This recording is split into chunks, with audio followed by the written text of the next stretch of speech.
अस्सलामुअलैकुम वरहमतुल्लाहि वबरकातुहू। प्यारे बच्चों, उम्मीद है आप सभी खैरियत से होंगे। इस वीडियो में हम हिंदी का पेज नंबर 132 करने जा रहे हैं।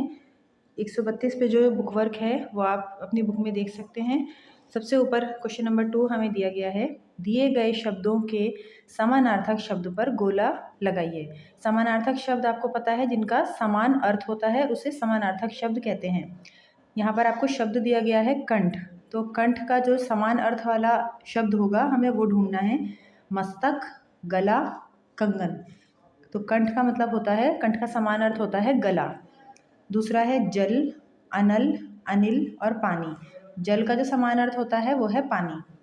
वायु, हवा, अनल, पावक। वायु का समान अर्थ होता है हवा। धरती, नभ, वसुधा, गगन। धरती का होता है वसुधा। भोजन, भोजन का क्या होगा? आहार, बोझ या खाद। तो भोजन का होगा आहार। श्वास, श्वास का मतलब होता है सांस। तो ये स्वच्छ है, ये दिल है और ये है सांस। तो इसका जो समान अर्थ होगा वो होगा सांस। वर्षा, मेघ, बारिश या घटा। वर्षा का क्या होगा?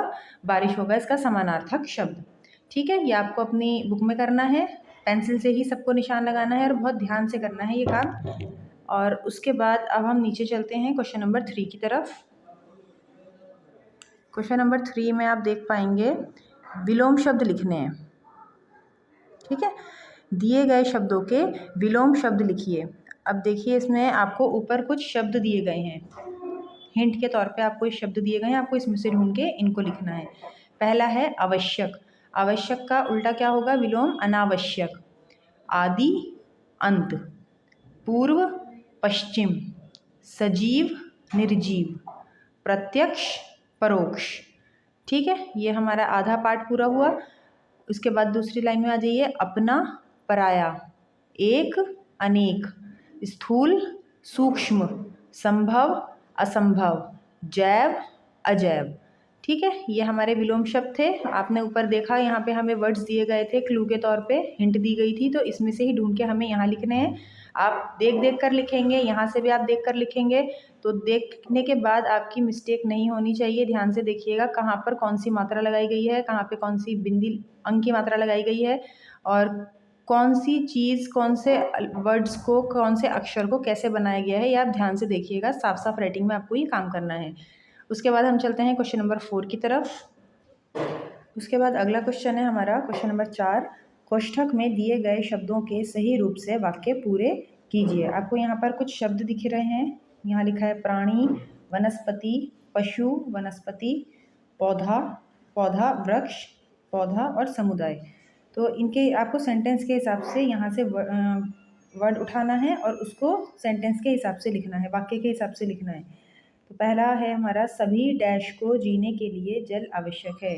तो सभी प्राणी या सभी प्राणियों को जीने के लिए जल आवश्यक है।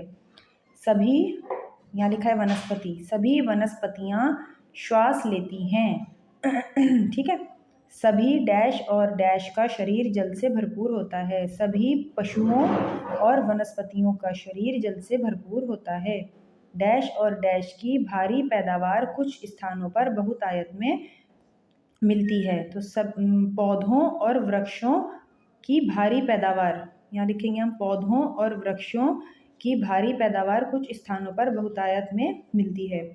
छोटे पौधों का जीवन पानी की कमी होने पर समाप्त हो जाता है। यहाँ पौधा लिखा है तो हमें इसे वाक्य के हिसाब से बनाना है।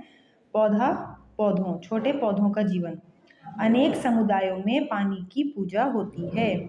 ठीक है, यहाँ पर आपको जो कोष्ठक में दिए गए हैं, इनके हिसाब से, इनको देखकर आपको वाक्य के हिसाब से आपको इसमें फिल करना है, इसको भरना है। ठीक है, तो ये पूरा पेज आज आपको अपनी बुक में करना है, पेंसिल से करना है, साफ साफ राइटिंग में करना है, बिना गलती के करना है। और जब आपका ये काम हो जाएगा तो आप इसकी फ़ोटो क्लिक करके भेजेंगे। मिलते हैं इंशाल्लाह अगली वीडियो में। अल्लाह हाफिज़। अस्सलामु अलैकुम वरहमतुल्लाहि वबरकातुहू।